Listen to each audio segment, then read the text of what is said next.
and I will just wait until we see our first speaker on the screen.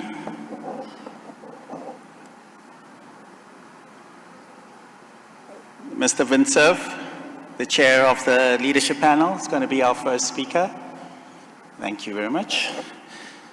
So I would like to introduce Mr. Vincerf, the chair of the IGF leadership panel, who is going to be our first speaker for the closing session. Thank you very much. Vint, please take it away. Thank you so much, Chengetai, and once more, thank you to the Kingdom of Saudi Arabia for an extraordinary hosting of this 19th Internet Governance Forum. I'm hearing a little bit of audio showing up unexpectedly. Based on the discussions among the leadership panel, the MAG, and in the IGF 2024 sessions, I conclude that our objective in the WSIS plus 20 should be permanent status for the IGF within the UN DESA structure. I would also include that the main budget for funding be part of the normal UN practice, that the Secretariat be supported at the $3 million a year level. To earn this outcome, the IGF and the NRIs must put forward plans for more concrete outputs from the annual and the intersessional meetings. We must earn this enhanced status. UNESCO has proposed a revised set of Internet universality indicators, and these measures might be taken through the NRIs and summarized and reported at the annual IGF. We should look for other metrics of Internet utility across countries and user groups. The Internet We Want document should be revisited and revised to include concrete metrics and milestones for Internet utility.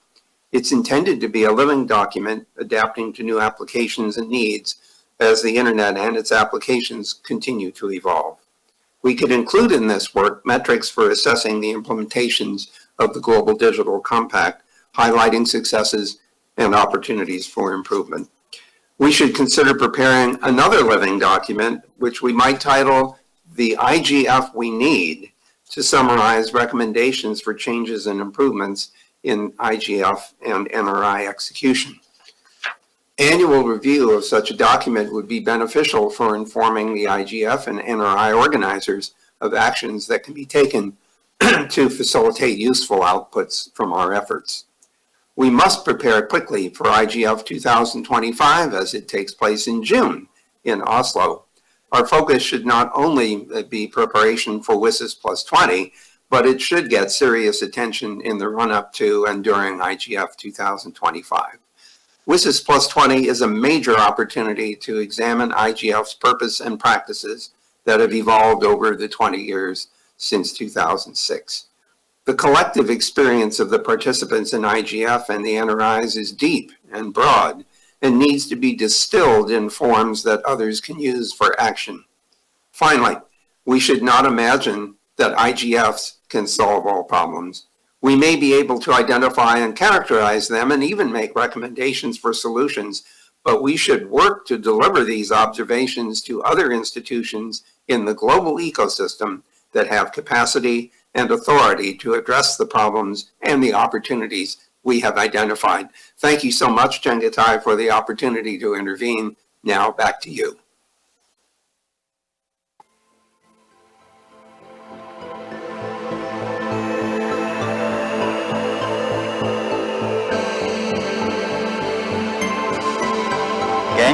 Yes, thank you very much, Vin. Our next speaker is Ms. Micah Van Heusewick, Deputy Director of SIDN Funds. Please come to the stage.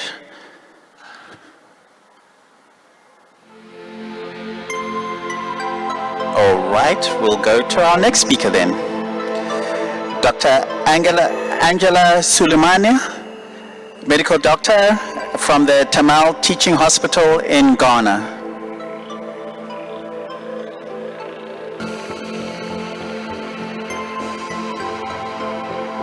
Okay, this is interesting. Then I would like to call on Mr. Olaf Kalkman, Principal, Internet Technology Policy and Advocacy Director at ISOC. I might want to use the microphone. Oh, sure. Yes. Thank you. It's a little bit closer to my mouth. Excellencies, distinguished delegates, my name is Olaf Kolkman.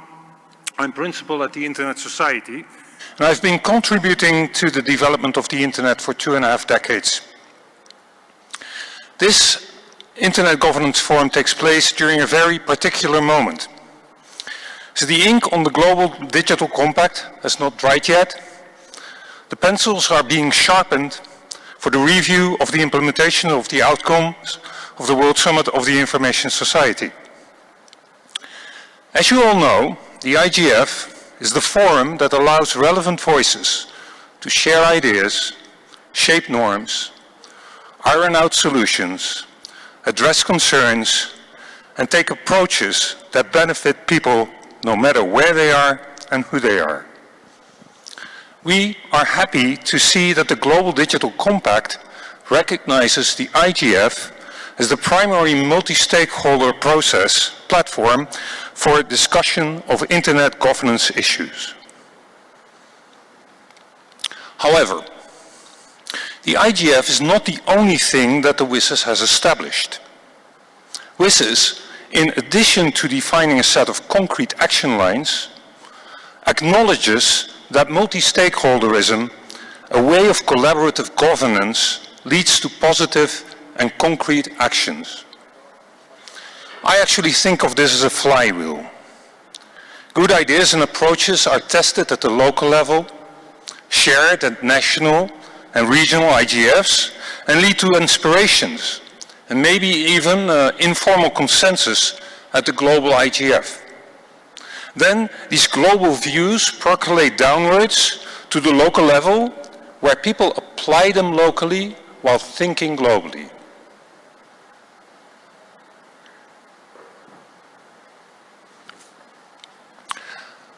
The national and regional IGFs are the cogs of this flywheel. They allow good ideas to bubble up from national to regional to global level, and they enable us to act local while thinking global. We have to remember that multi-stakeholderism is more than just talking. It's about taking responsibility, fulfilling those action lines. And I know that within the technical community, there are many organizations that work passionately towards connecting people to the Internet, either by funding or sharing their knowledge or build capacity in other ways. At the Internet Society, we have empowered communities to get online and grow their digital literacy, so they maintain agency in the digital world. Since 2019, we have invested in projects over 120 countries that are delivering on the WSIS action lines. We and other technical community organizations help technical and academic communities to organize themselves and build capacity and skills and have agency. In addition, we built human networks that are so much needed to get stuff done. While connecting to the Internet, these communities work within their local governments at municipal level. Maybe they need rights of way if they build a mast. At regional and national level, often with regulators to achieve their goals. And we have seen this model produce results, with people now being connected in the highest peaks from the Himalaya to connecting the most underserved students to their schools in Jacksonville, Florida. The model works from the Canadian Arctic to the Colombian jungle. This, my friends, that's multi-stakeholderism in action. Various stakeholder groups getting things done, each within their own role, with their own agency, but in collaboration and in coordination. It's a model that works. And therefore, the Internet Society continues to financially and practically support the IGF at all levels. In 2024 alone, we have supported 67 IGFs, schools of Internet governance, and supported youth participation. All that with over $500,000 US currency. Simply because we believe this model to be effective. We put our money where our mouth is. But back to this moment, this peculiar moment after the Global Digital Compact and the WSIS review ahead. Remember, the WSIS review is a review. And we, collectively, should review which additional actions are needed to address the WSIS action lines and achieve the GDC objectives. We must assess how and where we can evolve the existing processes to make them better and understand where we can apply self-learning to create tangible benefits for all. And in order to self-learn, we, all stakeholders, need to be part of the self-assessment itself, so that we collectively grow our approach to internet governance and digital cooperation. And that's why, and this is when my screen doesn't scroll, but that's why we call on those that will co-facilitate the WSIS process to make the review inclusive and to not mistake multilateralism with multi-stakeholderism. The internet is for everyone, and everyone must have a voice in shaping its future. Thank you very much.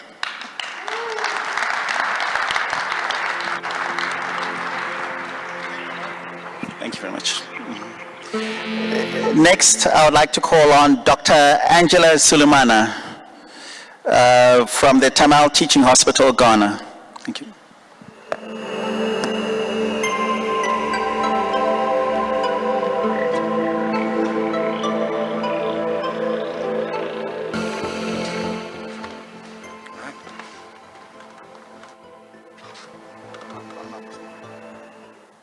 Assalamu alaikum.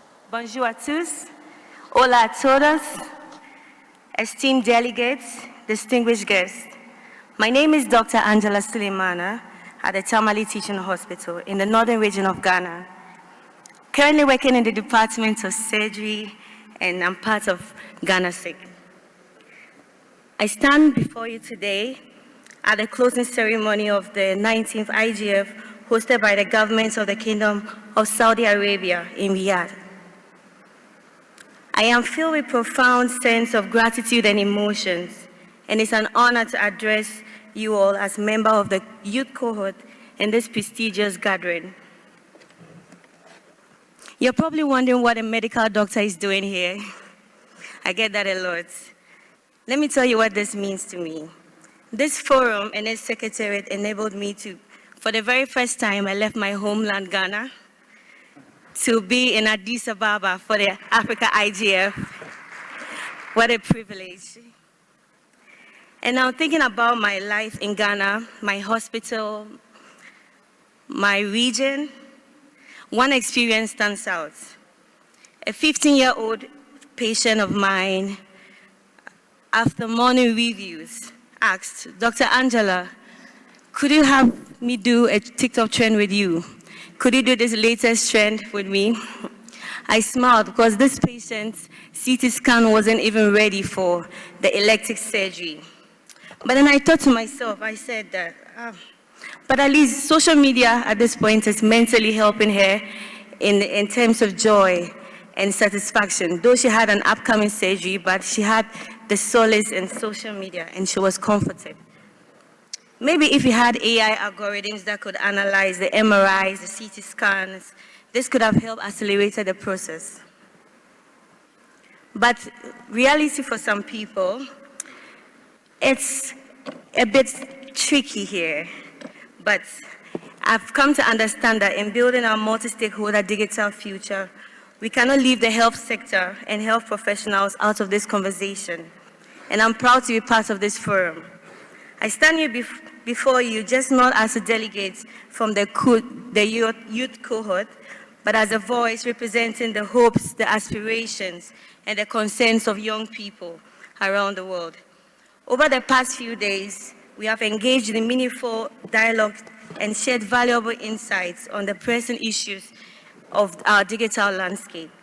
And we've explored topics ranging from AI and trust to human rights and sustainability.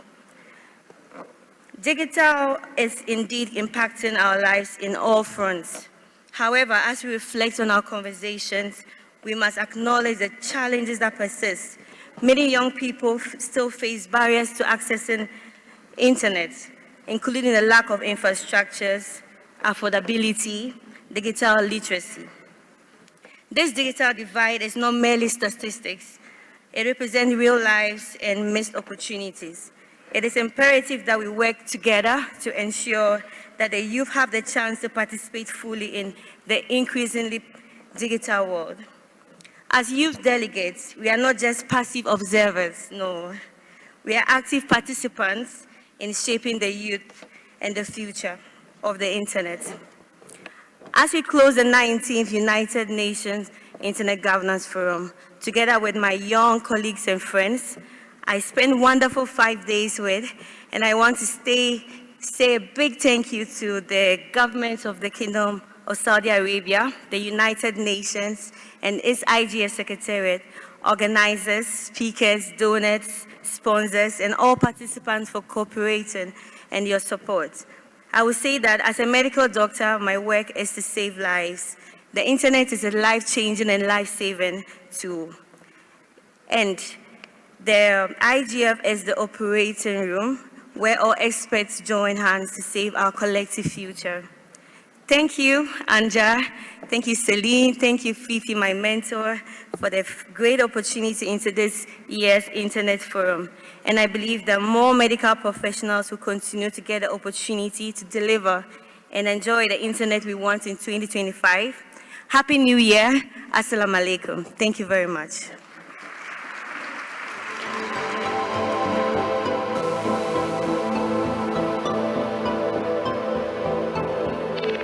And next, I have the honor to call upon Dr. Latifa Al Abdul Karim, member of the Shura Council, Kingdom of Saudi Arabia, who worked tirelessly for our parliamentary track. Thank you very much.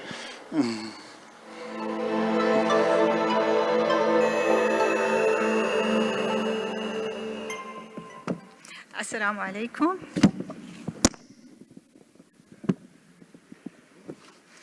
Assalamu alaikum. Is it working? No? Perfect. Thanks so much. Excellencies, esteemed parliamentarians, distinguished multi-stakeholders, participants both in person and online, ladies and gentlemen, thank you so much. Thank you for your presence here. Thank you, your insightful questions and your contributions to this important dialogue. These collaborative efforts underscore our central role as digital citizens. We are all at the end digital citizens, and protecting our humanity in this rapidly evolving digital world. This year has been significant for the IGF parliamentary track in specific, with an increased number of parliamentarians actively participating in shaping the various sessions discussions. As we are closing today, I see 5 actions that parliamentarians should take and to shape and impact the digital future by 2025. These actions will definitely help in paving the way to govern the digital world responsibly, inclusively, and sustainably. Number 1, collaborate, collaborate, collaborate. Participate actively in ongoing global discussions about the governance of digital technologies with a human-centered approach.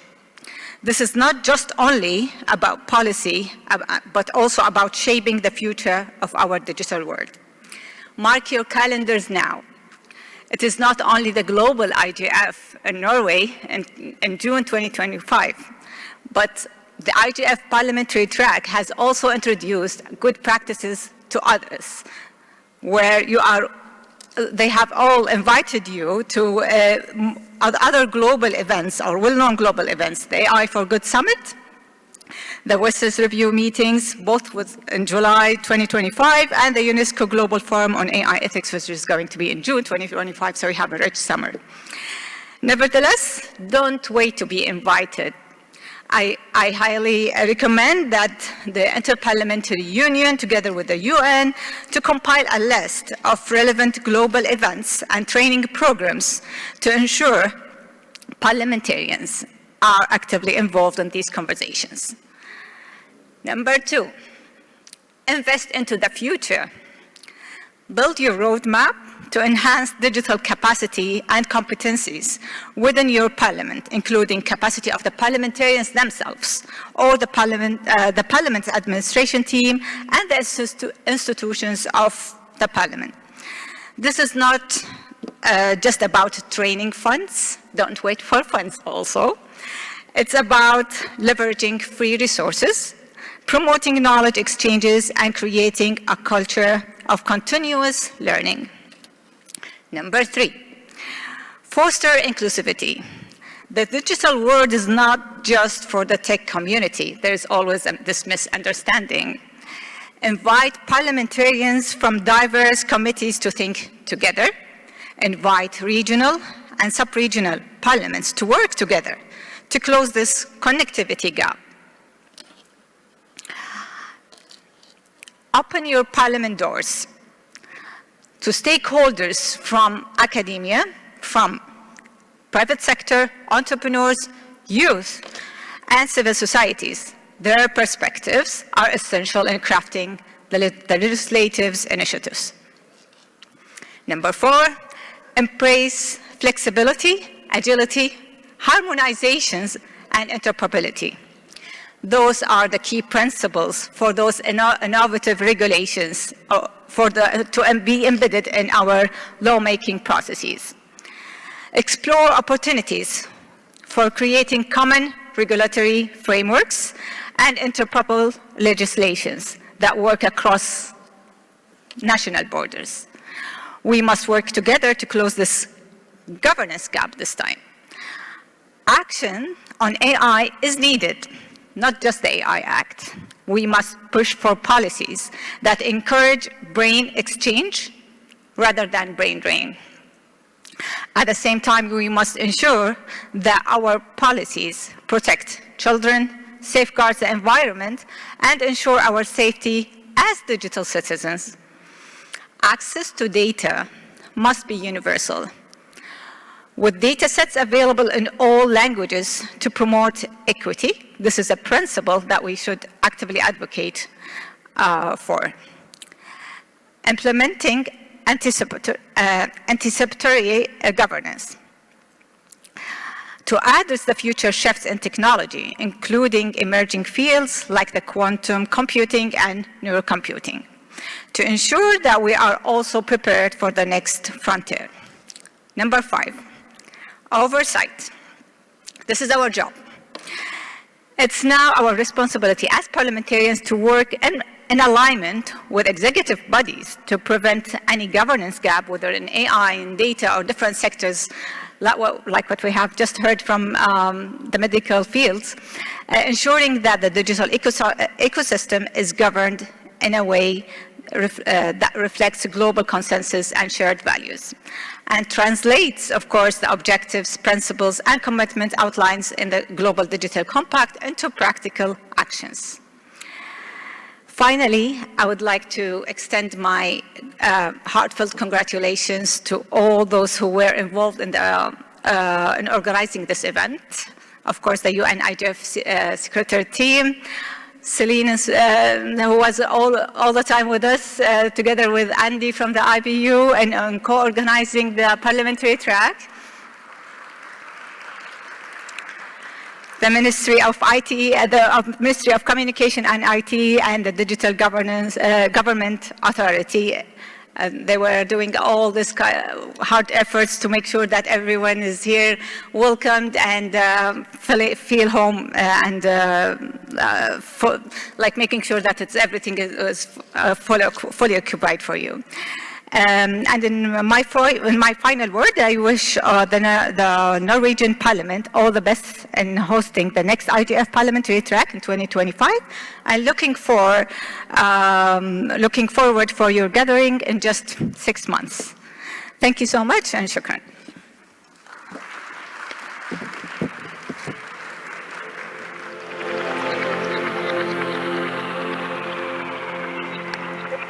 Thank you very much. The next speaker is Mr. Juan Fernandez, Senior Advisor, Ministry of Communications of the Republic of Cuba.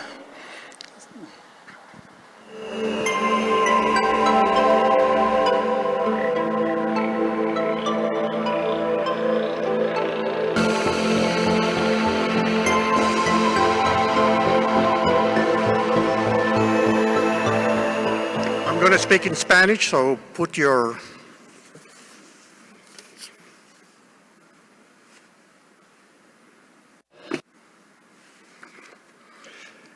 Estimados colegas. Dear colleagues, I would like to start congratulating the authorities of the Kingdom of Saudi Arabia and the city of Riyadh and to all the support staff for the successful organization of the 19th edition of the IGF 2024. Since its inception that took place in 2006, this forum has been developed and is not only a yearly event, but it has transformed into a system that celebrates where national forums and regional forums take place in more than 50 countries, and also with activities that take place during the whole year. This amplitude, together with its unique feature, that the issues that are going to be discussed are decided through consultations on the ground, makes that these NRIs and the IGF have become in a platform that all the stakeholders can carry on a dialogue concerning policies that are not only important for the internet governance, but also to the digital world. This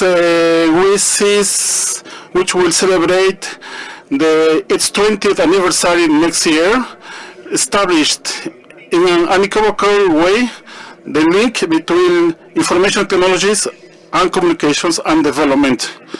In the first phase of this summit, after tough discussions, the representatives of countries, of developing countries, managed to measure that the digital branch can be recognized as a new dimension of social activities that limit the access to knowledge and information.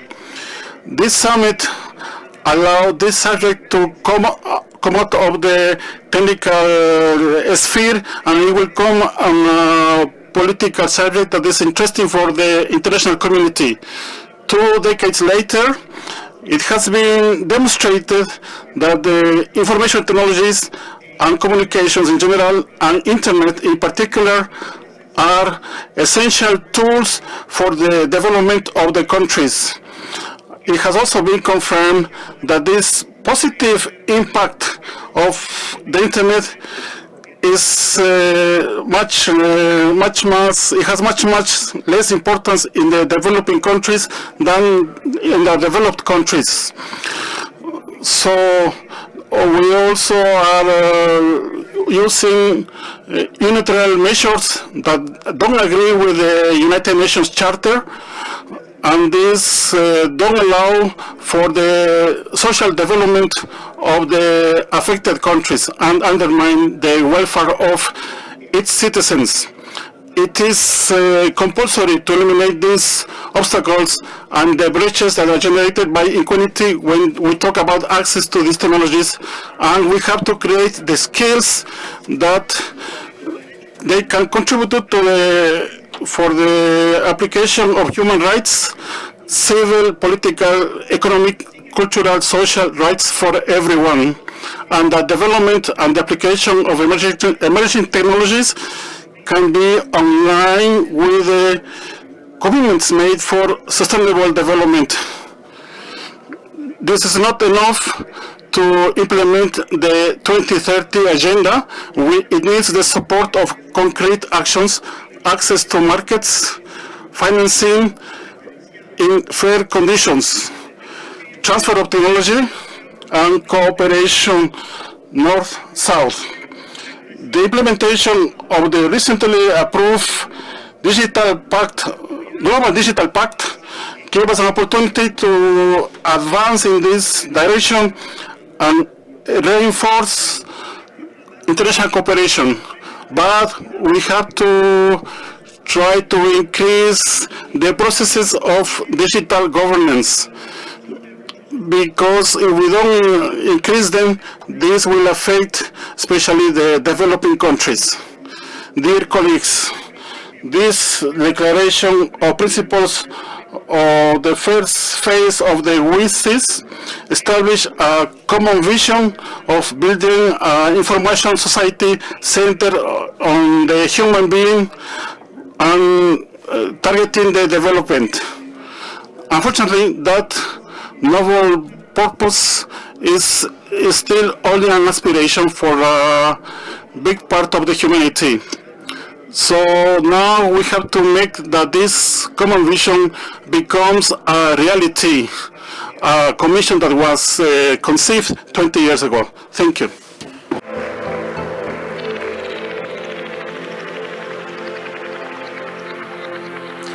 Thank you very much, Juan Fernandez. Next, I have the honor to call from our next host country, Her Excellency Ms. Kirsty Tromsdale, Ambassador of the Kingdom of Norway to the Kingdom of Saudi Arabia.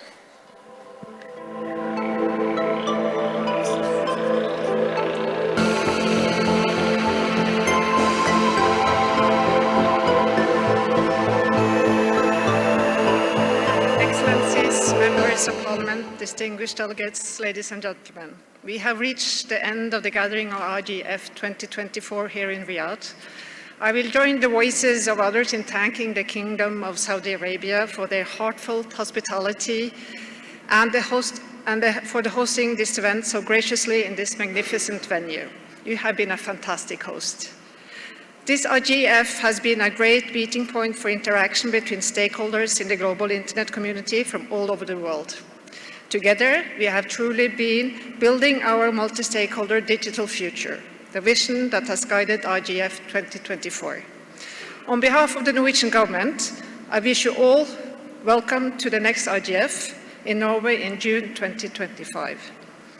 The forthcoming IGF marks the forum's 20th anniversary, and it will be an important step on the path to the WISIS Plus 20 review and the way forward with the Global Digital Compact.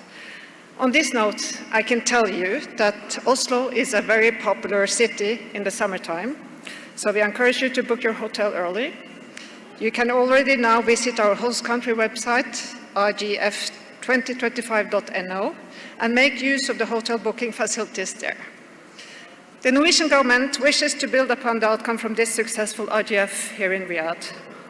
We believe in an open internet governed through inclusive dialogue where all the stakeholders shape its future. We wish to use the opportunity in Norway to strengthen the dialogue and to secure IGF's position as the primary global arena for deliberations of internet governance and digital development. I shall not keep you any longer, and I will finish off by showing you a short welcome video for IGF 2025. But before I do that, I will conclude by repeating what our State Secretary said in his statement in the opening session on Monday. Together, we shall strengthen diversity and collaboration through inclusive, multi-stakeholder digital governance, which is crucial for a vibrant and sustainable digital ecosystem. Let's meet in Norway in June next year for IGF 2025 and shape this future together. Thank you. Shukran.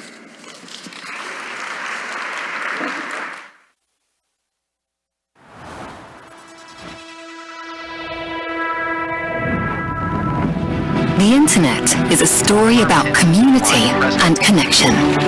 A global space where we share our knowledge, our joys, and our lives.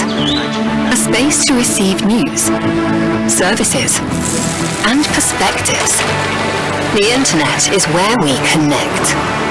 This is where ideas are shared, business is conducted, memories are preserved, and identities are shaped. A community open to all of us. to build, to form, and to protect. We are all connected. We are the Internet. Let's shape our future together. We welcome you to the Internet Governance Forum 2025 in Norway.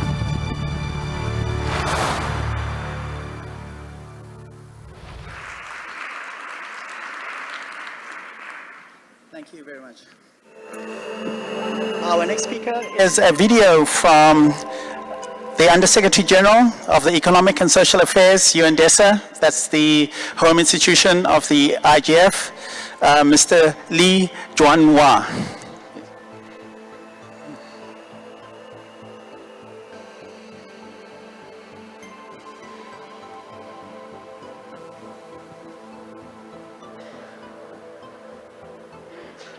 Excellencies, distinguished delegates, ladies and gentlemen, as we conclude the 19th meeting of the Internet Governance Forum, I extend my heartfelt congratulations to all of you. Thank you for your dedication and collaboration in championing the principles of inclusive and accountable digital governance. On behalf of the United Nations, I extend my profound gratitude to our gracious host, the Kingdom of Saudi Arabia. By welcoming us to Riyadh, you have marked a historical moment, as the IGF is hosted in the Gulf region for the first time.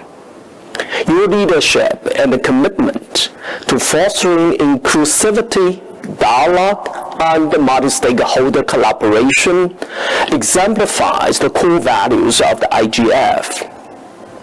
Throughout this week, we explored critical issues under the theme, Building Our Multi-Stakeholder Digital Future. We tackled the challenges and opportunities of the digital age in over 300 sessions. The Riyadh IGF messages reflect the collective wisdom of this forum, distilling the insights and recommendations, and will serve as a guiding light for our shared journey ahead. As we approach the 20-year review of the World Summit on the Information Society, it is evident that the principles established in Geneva and Tunis are as essential today as they were 2 decades ago. Consider the foundational aspiration articulated in the Versailles Declaration of the Principles to build a people-centered, inclusive, and development-oriented information society. This aspiration remains at the heart of our collective efforts. The ethical dimensions of the information society, enshrined in the Versailles Principles, emphasize respect for peace, equality, solidarity, and the human dignity, alongside shared responsibility, justice, and the protection of the fundamental rights. These principles have never been more relevant. When confronting the challenges of the artificial intelligence, safeguarding human dignity in an increasingly interconnected world, or ensuring the privacy and the freedom of thought, these principles provide a steadfast ethical foundation. They remind us to take decisive actions against the harmful uses of the technology, including discrimination, violence, and exploitation. Over the past 20 years, the IGF has evolved significantly, embracing and upholding these principles. It has grown into a global platform that not only reflects the values of the Versailles, but it also adapts to the rapidly changing digital landscape. Looking ahead, I'm confident that the IGF will continue to thrive as a global space, where diverse voices converge to address the emerging challenges and shape a just, inclusive, and sustainable digital future. As we prepare for the next IGF annual meeting, let me express my thanks to our next host, the Government of Norway. I urge you to remain engaged actively. The vibrancy and the impact of the IGF depended on your ideas, energy, and continued collaboration. Let us also ensure a successful outcome from the General Assembly's review of the verses and the IGF's mandate, building on the progress achieved here in Riyadh. In closing, I thank you all for your contributions, your vision, and your unwavering commitment. Let us carry forward the momentum from Riyadh as we continue to work together to realize a digital future that leaves no one behind. I wish all of you safe travels and a joyful holiday season. To all stakeholders on-site and online, thank you very much. I look forward to seeing you next year. Thank you.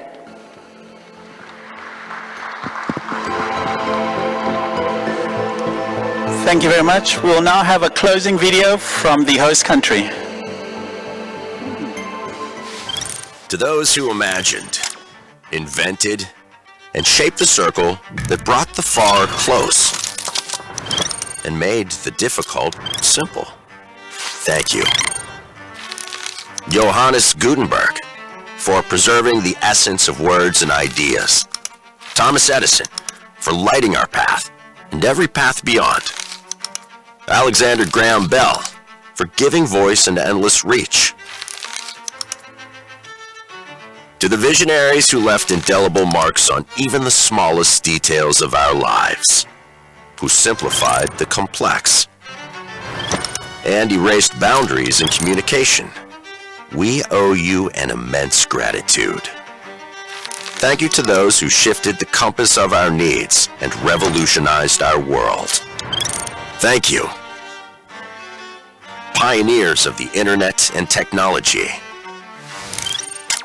Bill Gates, Steve Jobs, Larry Page, Sergey Brin, Raja Perlman, Jimmy Wales, your contributions reshaped humanity. To everyone who has made life better, who has opened doors to knowledge, and made connections seamless, thank you. The list stretches on, and it's far from complete. There will always be more innovators to honor, more creators to thank. For a future filled with possibilities, thank you. Your legacy shapes our future. Innovating together, shaping tomorrow.